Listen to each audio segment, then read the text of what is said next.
नमस्कार. माझं नाव आहे स्वप्नील शहाणे. मी व्यवसायाने सॉफ्टवेअर इंजिनियर आहे.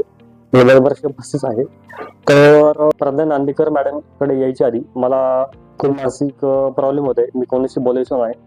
मला हॉबी होता, म्हणजे मानसिक भीती होती. कोणत्या पण ठिकाणी मला जायचं, कोणाशी बोलायचं, मला एक भीती वाटायची. तर एक न्यूनगंड होता. आणि नवीन काही करताना किंवा 4 लोकांशी बोलताना, समोर येऊन बोलताना मला एक एन्झायटी वाटायची.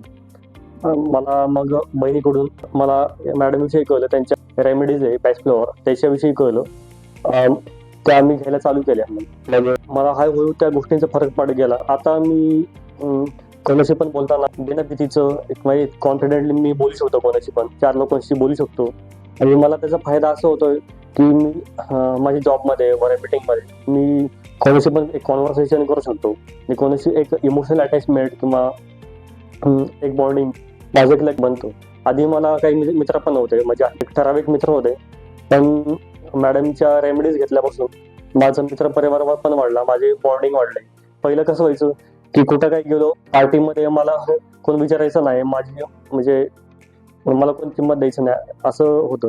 तर आज मी कुठे नसेल तर ते लोकांना जाणवते की अरे स्वप्नील शहाणे आज कुठेतरी नाही. हा एक फरक पडलेला आहे माझ्या आयुष्यात. परत जे अनावश्यक विचारायचे ते पण कमी झाले किंवा त्याला एक वेगळी दिशा मिळाली. आणि असा बराच फरक माझ्या प्रोफेशनमध्ये, माझ्या बिझनेसमध्ये, माझ्या सोशल लाईफमध्ये खूप फरक पडला आहे बॅचलरनी.